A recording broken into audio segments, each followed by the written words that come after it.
Now, the DNA testing backlog in cases of violent crime has come under fire and the spotlight once again. This after a rape accused who was set free pending DNA analysis went on to rape and murder a child. The rapist cannot be named because he was under the age of 18 when he committed the crimes, but he's since been sentenced to 20 years imprisonment. But to discuss this even further, we're now joined by Ian Cameron from Action Society, a civil rights group. Ian, thank you for your time and good morning to you. Let's talk about, the impact that this backlog, DNA testing backlog, has particularly on victims of gender-based violence. Yes, well, it basically means that it is justice denied. It is as simple as that.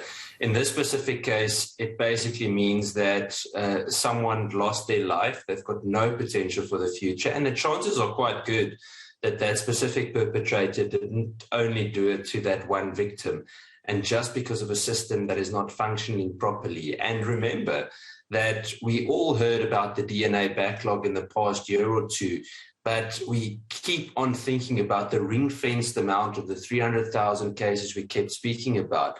But every single day, there's an increase in cases coming in, which obviously causes a further backlog and further pressure on the system. What does this say about the administration of justice in our society, Ian? Well, I think it's incredibly...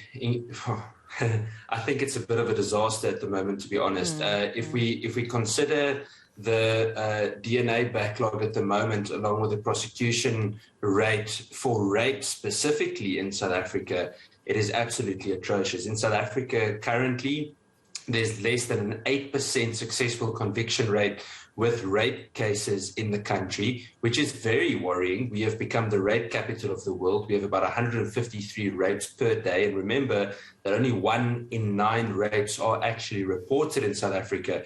So very, very worrying to see. And I don't think that just changing, for example, the national commissioner is going to solve the problem. We've got far more to worry about. We've got a lot of pressure that we need to start putting on government as civil society to see some kind of justice being restored in society, because there's just no future for youth with the current status quo.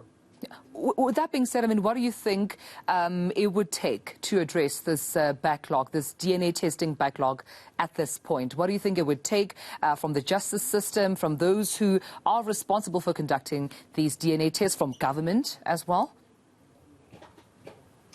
Well, I think we need to start with the public-private partnerships that were promised already. Backlog made it very clear that there would be a partnership with the University of KZN as well as in Stellenbosch to rectify the DNA backlog. And that hasn't happened. We haven't seen any kind of feedback on that. So I think it's crucial that the private sector get pulled in if the government does not have adequate resources to solve this, and that we have public-private partnership. It's also a good opportunity to restore some kind of integrity, or rather trust, in the South African police. So that's a start. I think the next bit is to go and look at what the root cause is for this to have happened. And unfortunately, there are several factors, but one of them is that there was a lot of pressure on these labs because of the COVID-19 pandemic, which obviously caused that many people couldn't work at that stage. And I think that goes to show the South African Police Service didn't plan properly, because crime didn't stop and the DNA sampling didn't stop. We had to make sure that the system needs to carry on. There are a few factors that need to go ahead. We've asked for the public protector to investigate this. We opened a complaint with regards to the president as well in this regard.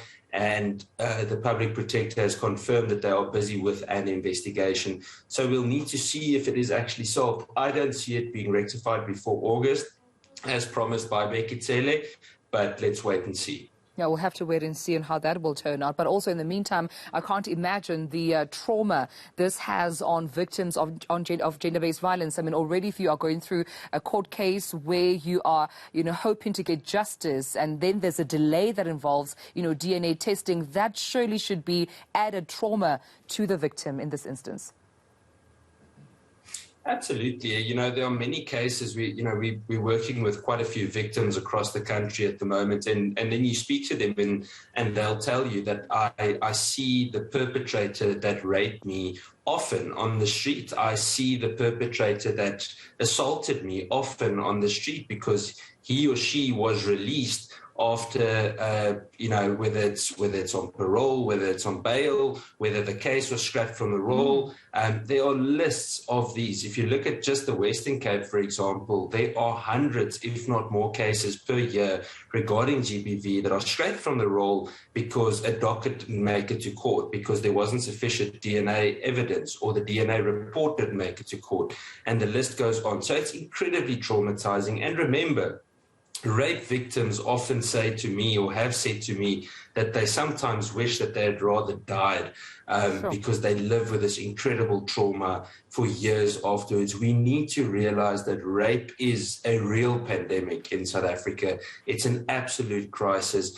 And we also need to take a stand and say that real men don't rape. Well, Ian, I appreciate that message, and thank you so much for talking to us this morning. I mean, quite tragic indeed, talking about this and knowing that an 11-year-old girl, innocent life lost due to, of course, rape and subsequently murder. But Ian Cameron from Action Society, thank you so much for your time.